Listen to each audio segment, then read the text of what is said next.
On poursuit aujourd'hui notre étude des accords par celle des extensions d'accords. Alors les extensions d'accords, ce sont des enrichissements qui vont pouvoir s'appliquer aux accords de septième que nous avions vus lors de notre précédent tuto. Alors ces extensions sont au nombre de 3. Il y a la 9e, la 11e et la 13e. Nous allons prendre toujours Do comme note de départ. Et pour donc cette étude des extensions, il sera nécessaire donc de considérer chacune des natures d'accords de septième que nous avons vues lors de notre précédent tuto. Il y avait donc l'accord de septième majeur, septième mineur, septième de dominante, septième demi-diminué, septième diminué et septième de suspension. Nous commençons ici par l'accord de septième majeur. Alors pour rappel, cet accord de septième majeur en partant de Do était composé donc d'une fondamentale Do, d'une tierce majeure Mi, d'une quinte juste Sol et d'une septième majeure Si. Alors on le remarque, cet accord à l'état donc fondamental est composé de tierces successives et donc de chiffres impairs. 1, 3, 5, 7. Eh bien, si l'on continue cette logique, on peut rajouter après la septième, la neuvième, qui sera ici le Ré. Et on obtient l'accord majeur 9. On poursuit cette logique. 1, 3, 5, 7, 9 et 11 qui sera le Fa. Donc le Fa est la 11e de Do. Le problème avec le Fa, c'est que cela crée un intervalle un petit peu dissonant avec la tierce le Mi. Cet intervalle de 9e mineur qui est un petit peu dur à l'oreille. Donc lorsqu'on aura des accords avec une tierce majeure comme ici le Mi, on sera obligé d'augmenter la 11e, ici d'un demi-ton, pour obtenir une 11e augmentée, ici le Fa dièse. Et l'on obtient donc l'accord majeur 11.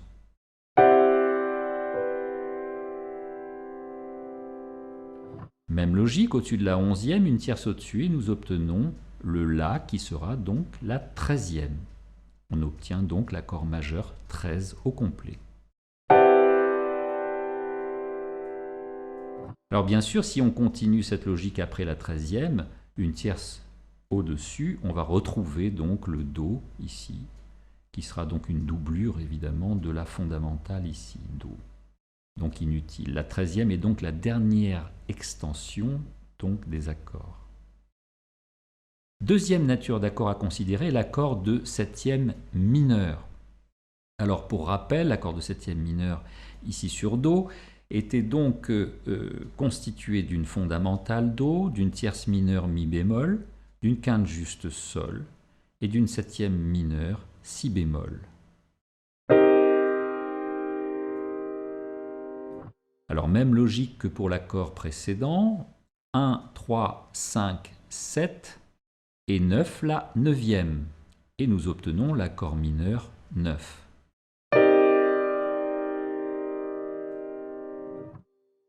Ensuite, après la 9e vient une tierce au-dessus, la 11e, le Fa, qui cette fois-ci sera naturel. Pourquoi? Parce que nous avons ici une tierce mineure, et donc il n'y a pas d'intervalle trop délicat, trop difficile à écouter entre les deux notes. Donc la 11e ici restera un Fa bécard. Et l'on obtient l'accord mineur 11. Une tierce au-dessus de Fa, nous obtenons donc la 11e et 13e ici le La. Et l'on obtient aussi donc l'accord mineur 13.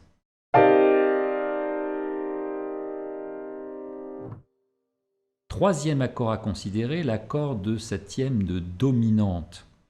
Alors pour rappel, il était constitué d'une fondamentale, ici Do, d'une tierce majeure Mi, d'une quinte juste Sol et d'une septième mineure Si bémol.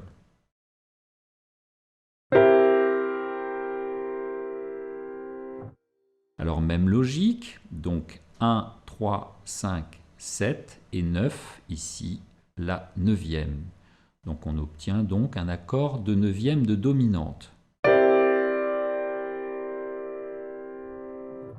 Pour la 11e, c'est comme pour l'accord majeur, c'est-à-dire la 11e qui sera le Fa, posera un problème donc de dissonance avec le Mi, la tierce majeure ici. Donc on va aussi augmenter le Fa pour avoir un Fa dièse, c'est-à-dire une onzième augmentée. De façon générale, tous les accords à tierce majeure, ici le Mi, dans les onzièmes devront être augmentés. Et l'on obtient l'accord de dominante, onzième de dominante.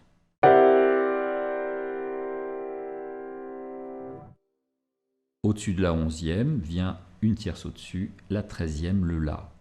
Et nous obtenons aussi ici donc l'accord de treizième de dominante.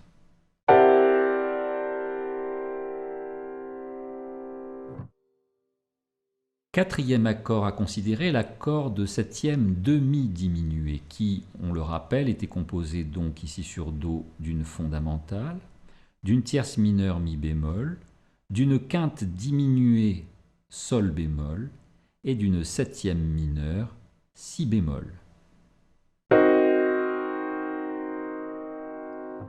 Dans la logique, toujours 1, 3, 5, 7 et 9, là, ici la neuvième, le Ré, qui va être donc un accord demi-diminué 9.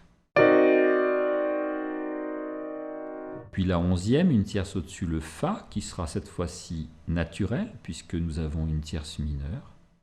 Donc accord demi-diminué 11. Et enfin, au-dessus de la onzième, donc ici, le La, qui sera la treizième. Et nous obtenons donc un accord de demi-diminué 13.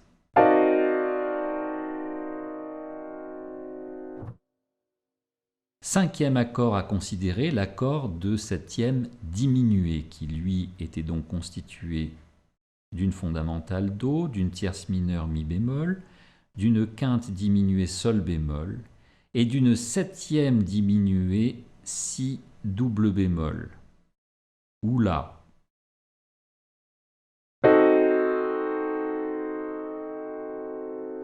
Alors, même principe, 1, 3, 5, 7, 9, la neuvième sera toujours le Ré, et l'on l'obtient, accord diminué 9. Puis une tierce au-dessus, la onzième, le Fa, qui sera elle aussi naturelle, Fa bécart, pour avoir donc l'accord diminué 11. Quant à la treizième, qui est naturellement le La, la treizième majeure, on va l'altérer parce que le La est déjà ici le duplicata, c'est-à-dire la doublure de notre septième diminué La. Donc dans ce cas-là, on va diminuer d'un demi-ton donc le La pour avoir un La bémol et donc obtenir une treizième mineure. Donc accord diminué avec treizième mineure.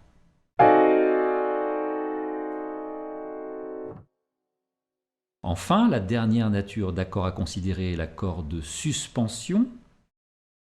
On le rappelle, l'accord de suspension est un accord de dominante, donc Do, Mi, Sol, Si bémol, dans lequel on va remplacer la tierce par la quarte juste. Et nous obtenons donc Do la fondamentale, la quarte juste ici, le Fa, la quinte juste, le Sol, et donc le Si bémol qui sera donc la septième mineure.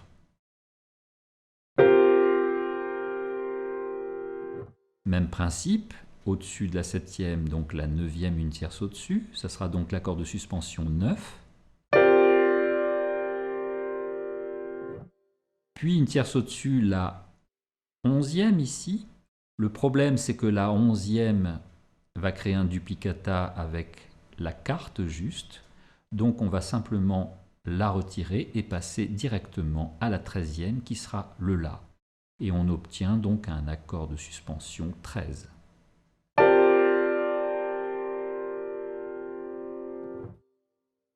Alors donc, pour mémoriser facilement ces extensions, il faut d'abord savoir que la neuvième, le Ré ici, par rapport à Do, c'est également donc la seconde de Do.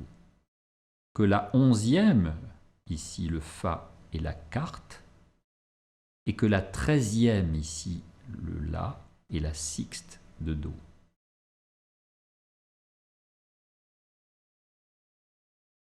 Voilà, donc ces extensions et ces enrichissements d'accords sont très communs à certains styles de musique, évidemment comme le jazz par exemple. Alors enrichir un accord, c'est effectivement enrichir l'harmonie d'un morceau et avoir donc plus de possibilités pour harmoniser des thèmes musicaux. Voilà, si vous appréciez nos tutoriels, merci de nous laisser un like, de partager et de commenter.